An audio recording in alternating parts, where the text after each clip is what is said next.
नमस्कार, मैं खुशी और आप देख रहे हैं हिंद सागर। आइए नजर डालते हैं आज की बड़ी खबर पर। ईरान पर ताबड़तोड़ हमले करने वाले ईरान पर नई आफत टूटने वाली है। यह मुश्किल बढ़ाने वाला है यमन।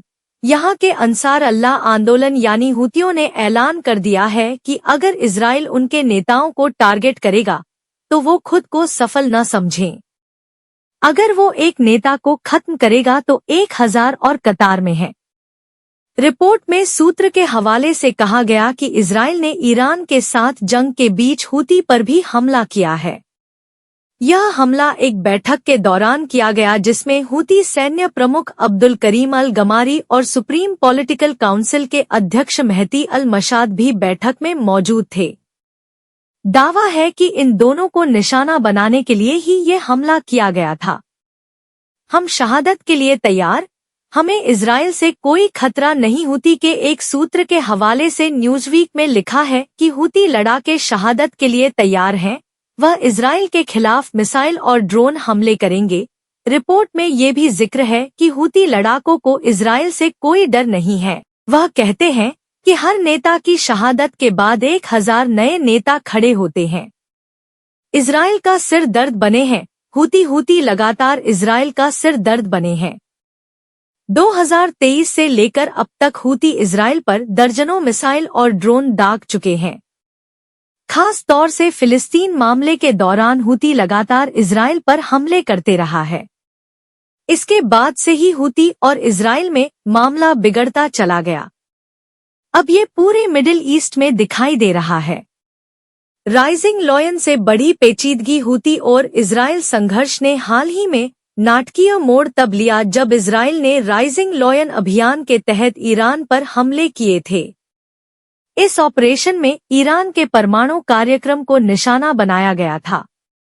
इजराइल में ईरानी सशस्त्र बलों के chief of staff major general Mohammad Bagheri और IRGC के चीफ जनरल हुसैन सलामी और IRGC एरोस्पेस फोर्सेस के commander brigadier general Amir Ali Hajizadeh के साथ साथ कई परमाणु वैज्ञानिक मारे गए थे। हुती के वरिष्ठ नेताओं तक नहीं पहुंच पाया इजराइल। गाजा में युद्ध के दौरान इजराइल ने कई ऑपरेशन चलाए जिसमें हिजबुल्लाह के महासचिव हसन नसरल्लाह और हमास के राजनीतिक ब्यूरो के प्रमुख याह्या सिनवार सहित तमाम नेताओं की हत्या की गई। ईरान के प्रमुख अधिकारी और नेता मारे गए, लेकिन अब तक इजराइल हुती के किसी बड़े नेता तक नहीं पहुंच पाया है। पहले भी किया था ऐलान। हाल ही में हुती ने इजराइल और हमास के बीच अस्थायी संघर्ष विराम खत्म होने के बाद फिर से इजराइल के खिलाफ हमले करने की बात कही थी।